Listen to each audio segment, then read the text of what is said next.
Hello दोस्तों, कैसे आप सब। उम्मीद करता हूँ खैरियत से होंगे। मैं एम अली आप सभी का Haidari study point YouTube channel पे खैर मकदम करता हूँ। जैसा कि आप जानते हैं कि DSSB TGT और BPSC TRE में NCERT बेस्ड क्वेश्चन पूछे जाते हैं। इसी बात को मद्देनज़र रखते हुए आज हम NCERT से रिलेटेड कुछ इम्पोर्टेंट MCQs को डिस्कस करेंगे और उनका एक्सप्लेनेशन NCERT की किताब से करेंगे। आप हमारे इस क्लास को लाइक कीजिए, शेयर कीजिए, हैदरी स्टडी पॉइंट को ज़रूर सब्सक्राइब कीजिए। तो चलिए शुरू करते हैं। यहाँ पे एक नज़रिया दिया गया है, ये किस रुझान से वाबस्ता है आपको बताना है। तख्लीकी फ़नकार तख्लीक के अमल में आज़ाद होते हैं, उनसे ये तकाजा नहीं किया जा सकता कि वह अदब से समाजी इस्लाह का काम लें। तो ये जो नज़रिया है किस रुझान से वाबस्ता अदीबों ने दिया था, तो जदीदियत का जो रुझान है उससे वाबस्ता अदीबों का ये नज़रिया है। अब जदीदियत क्या है, तो तरक्की पसंद तहरीक के ज़वाल के बाद शेर व अदब के मैदान में एक नए रुझान की इब्तिदा हुई जिसे जदीदियत के रुझान से मौसूम किया गया। कब उर्दू में जदीदियत का रुझान शुरू हुआ, तो इसका आगाज़ 1950 के आसपास माना जाता है। इस रुझान से वाबस्ता अदीबों ने इन बातों पे ख़ुसूसी ज़ोर दिया कि तख्लीकी फ़नकार तख्लीक के अमल में आज़ाद होते हैं, उनसे हम ये तकाज़ा नहीं कर सकते कि वो लाज़िमन अपने अदब से समाजी इस्लाह का काम लें। तो ये जो नज़रिया है ये जदीदियत से वाबस्ता अदीबों ने दिया था, तो पहला वाला ऑप्शन करेक्ट होगा। अब एक और सवाल है जदीदियत से कि जदीदियत से वाबस्ता अदीबों ने अपनी तख्लीकात का मौजू किसे बनाया। तो अगर आप देखेंगे तो यहाँ से आप पढ़ेंगे तो इस सवाल का जवाब आपको मिलेगा कि जदीदियत से वाबस्ता अदीबों ने नज़रियाती वाबस्तगी से ख़ुद को अलग रखा और सिर्फ़ अदबी उसूलों और मेयारों को तरजीह दी। इन्होंने नए ज़माने के आम फ़िक्री रुझान के ज़ेर असर इंसान के इनफरादी तजर्बात और दाखिली दुनिया को अपनी तख्लीकात का मौजू बनाया। तो यहाँ पे हमें ये पता चला कि जदीदियत से वाबस्ता अदीबों ने अपनी तख्लीकात का मौजू इंसान के इनफरादी तजर्बात और दाखिली दुनिया को मौजू बनाया। तीसरा वाला ऑप्शन करेक्ट हो गया। चलिए आगे बढ़ते हैं और अगले सवाल को देखते हैं। ऐसी नज़्म जिसमें एक मरकज़ी ख्याल होता है और इसको तसलसल के साथ छोटी बड़ी नसरी सत्रों में बयान कर दिया जाता है, तो उसे हम क्या कहते हैं, तो उसे नसरी नज़्म कहते हैं। नसरी नज़्म की अगर मिसाल आपसे पूछा जाए तो सज्जाद ज़हीर का पिघला नीलम, अफजाल अहमद सैयद का छिनी हुई तारीख़, ये नसरी नज़्म के नुमाइंदा मजमूए हैं। खुर्शीदुल इस्लाम, मोहम्मद हसन, अहमद हुमैश, ईश्वर नाहिद, ज़ुबैर रिज़वी, शहरयार, कुमार पाशी, अतीकुल्ला, ये सब मंजूम शायरी के साथ साथ नसरी नज़्में भी लिखा करते थे। चलिए, किस मुसन्निफ़ ने अनवार सुहैली का तर्जुमा गंजे खूबी के नाम से किया। देखिए, ये एक ऐसा सवाल है जिसके बारे में इख्तिलाफ है। गंजे खूबी अखलाक मोहसिनी का तर्जुमा है कि अनवार सुहैली का तर्जुमा है, इसमें शदीद इख्तिलाफ है। जितने भी इम्तिहानात CBSE के ज़रिए मुनक़िद किए जाते हैं वो गंजे खूबी को अनवार सुहैली का तर्जुमा मानता है, ठीक है। लेकिन UGC नेट जो 2019 के बाद से NTA कराना शुरू किया है, उसमें और NCERT की किताब में भी गंजे खूबी को अखलाक मोहसिनी का तर्जुमा माना गया है। अब चलिए हम आपको NCERT से दिखाते हैं मीर अमन की पैदाइश कब हुई थी? 1750 में दिल्ली में हुई थी। ये मुंशी मीर बहादुर हुसैनी के तवस्सुत से, ये पूछा जाता है कि मीर अमन किसके तवस्सुत से फोर्ट विलियम कॉलेज पहुंचे? तो मीर बहादुर अली हुसैनी के तवस्सुत से गिलक्रिस्ट तक मीर अमन की रसाई हुई 4 मई 1801 को। उन्होंने 2 किताबें लिखी, बागो बहार और गंजे खूबी। बागो बहार जो फारसी का चहार दरवेश का किस्सा है, उसका आसान उर्दू ज़बान में तर्जुमा था, और दूसरी जो किताब है गंजे खूबी है, जो कि मुल्ला वाइज हुसैन काशफी के अखलाके मोहसनी का तर्जुमा है। ठीक है, तो यहाँ पे एनसीईआरटी में गंजे खूबी को अखलाके मोहसनी का तर्जुमा माना गया है। सवाल क्या पूछा है कि किस मुसन्निफ ने गंजे खूबी का तर्जुमा किया? तो मीर अमन ने किया। पहला वाला ऑप्शन करेक्ट होगा। उर्दू की पहली खुदनविश्त का क्या नाम है? तवारीख़ अजीब, जिसको हम काला पानी के नाम से भी जानते हैं, जाफ़र थानेसरी की ये खुदनविश्त है। उर्दू में पहली खुदनविश्त सवानेह करार दी जाती है। और भी उर्दू की खुदनविश्तें हैं जो कि अहम हैं। उनमें ख्वाजा हसन निज़ामी की खुदनविश्त है आप बीती। अबुल कलाम आज़ाद की खुदनविश्त का नाम है तज़किरा। सर रज़ा अली की खुदनविश्त का नाम है आमाल नामा। ज़फ़र हसन ऐबक की खुदनविश्त है आप बीती। मौलाना हुसैन अहमद मदनी की ऑटोबायोग्राफी का नाम है नक्श हयात। शाद की खुदनविश्त है शाद की कहानी, शाद की ज़बानी। एजाज हुसैन की खुदनविश्त है मेरी दुनिया। यूसुफ हुसैन खां की खुदनविश्त है यादों की दुनिया। जोश मलिहाबादी की खुदनविश्त का नाम है यादों की बारात। कलीमुद्दीन अहमद की खुदनविश्त है अपनी तलाश में। आले अहमद सरूर की खुदनविश्त है ख्वाब बाकी हैं। कुदरतुल्लाह शहाब की खुदनविश्त है शहाबनामा।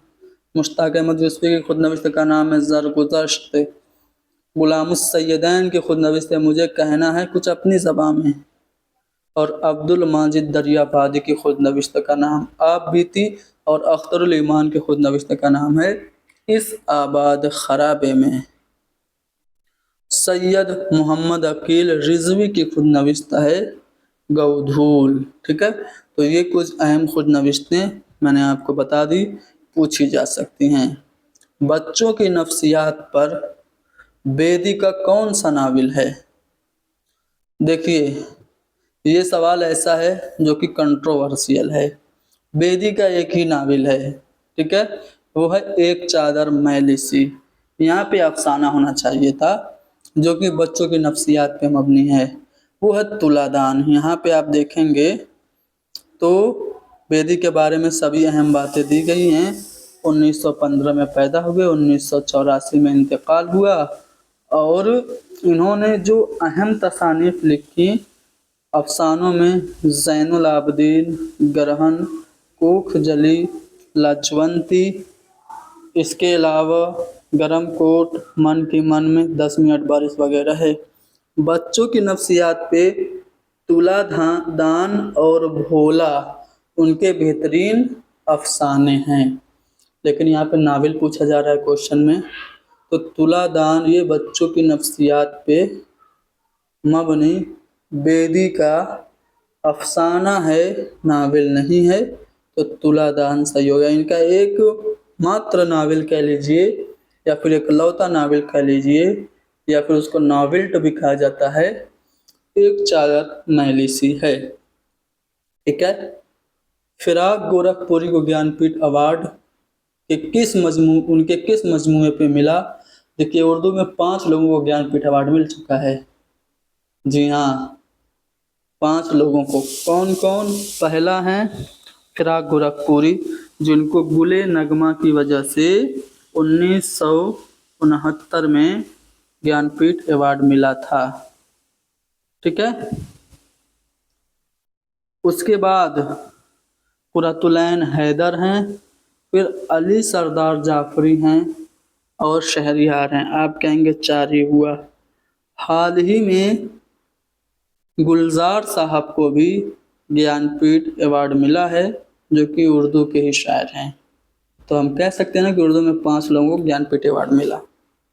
تو یہاں پہ گل نغمہ کے لیے فراق کو گیان پیٹھ ایوارڈ ملا تھا۔ اب یہاں پہ فراق کے بارے میں کچھ اہم باتیں ہیں، ان کی جو تصانیف ہیں یہاں پہ آپ دیکھ سکتے ہیں۔ شیرستان، شبنمستان، روح کائنات، گل نغمہ ان کے مشہور شعری مجموعے ہیں۔ ان کے رباعیوں کا مجموعہ روپ بہت زیادہ اہم ہے۔ ان کی نثری تصانیف میں حاشیے، اندازے، اردو کی عشقیہ شاعری اور اردو غزل گوئی یہ مشہور ہیں، ٹھیک ہے۔ ان کے کچھ اشعار ہیں: ایک مدت سے تیری یاد بھی آئی نہ ہمیں، اور ہم بھول گئے ہوں تجھے ایسا بھی نہیں، ٹھیک ہے۔ یہ سب کچھ اور بھی ان کے اشعار ہیں، پوچھے جا سکتے ہیں کیونکہ اشعار بھی آپ سے پوچھے جا سکتے ہیں۔ غرض کے کاٹ دیے زندگی کے دن اے دوست، وہ تیری یاد میں ہوں یا تجھے بھلانے میں۔ تو یہ سب اشعار آپ یاد رکھیں گے، فراق گورکھ پوری کے ہیں۔ سلام مچلے شہری کا نام کیا ہے؟ تو عبدالسلام ہے۔ اب یہاں پہ سلام مچلے شہری کے بارے میں کچھ باتیں آپ کو ملیں گی جو کہ آپ کو یاد رکھنا ہے۔ وہ یہ یاد رکھنا ہے کہ انہوں نے گیت بہت زیادہ لکھے اردو میں، اور میرے نغمے، پائل اور وسعتیں یہ ان کے شعری مجموعے ہیں۔ چلیے آگے بڑھتے ہیں۔ اقبال کے خطوط کو کلیات مکاتیب اقبال کے نام سے 4 ضخیم جلدوں میں کس نے شائع کیا؟ تو کچھ دن پہلے ہم نے ایک کلاس لی تھی، ان میں خطوط کے بارے میں بتایا تھا، تو یہ پوائنٹ آپ کو بتایا تھا کہ سید مظفر حسین برنی نے علامہ اقبال کے خطوط کو کلیات مکاتیب اقبال کے نام سے 4 ضخیم جلدوں میں شائع کیا ہے۔ تو اس لیے آپ کا جو جواب ہوگا وہ دوسرا والا آپشن ہو جائے گا۔ آگے بڑھتے ہیں۔ غیاث احمد گدی کے افسانوں میں کیسا طرز اظہار ہے؟ تو غیاث احمد گدی کے بارے میں آپ پڑھیں گے تو کچھ اہم باتیں آپ کو نکل کے سامنے آئیں گی کہ غیاث احمد گدی ضلع دھنباد میں پیدا ہوئے۔ ان کے افسانے عوامی زندگی سے قریب ہیں۔ وہ بنیادی طور پر علامتی اور تجریدی افسانہ نگار ہیں۔ ان کے افسانے ایک مخصوص علاقائی تہذیب کے ترجمان ہیں۔ تو علامتی اور تجریدی طرز اظہار غیاث احمد گدی کے افسانوں میں دیکھنے کو ملتا ہے۔ اب ان کے افسانوں کے جو اہم مجموعے ہیں جو کہ آپ سے پوچھے جاتے ہیں، دیکھیے دھیان سے۔ سب سے پہلے تو پرندہ پکڑنے والی گاڑی ان کا مشہور افسانہ بھی ہے اور اسی نام سے افسانوی مجموعہ بھی ہے۔ اس کے علاوہ دیمک، جوہی کا پودا، چاند، پیاسی چڑیا، اندھے پرندے کا سفر، نارد منی، ڈوب جانے والا سورج وغیرہ ان کے مشہور افسانے ہیں۔ بابا لوگ اور پرندے پکڑنے والی گاڑی ان کا افسانوی مجموعہ ہے۔ پڑاؤ یہ ناول ہے غیاث احمد گدی کا۔ غیاث احمد گدی کے بھائی تھے الیاس احمد گدی۔ ان کا بھی ایک بہت ہی مشہور ناول ہے جس کا نام ہے فائر ایریا۔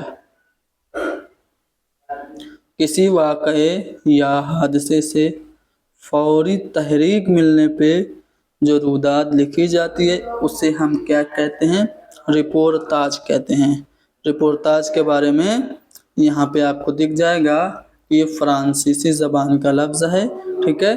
کسی واقعے یا حادثے سے فوری تحریک لکھنے پہ جو روداد لکھی جاتی ہے اسے ہی رپورتاج کہتے ہیں۔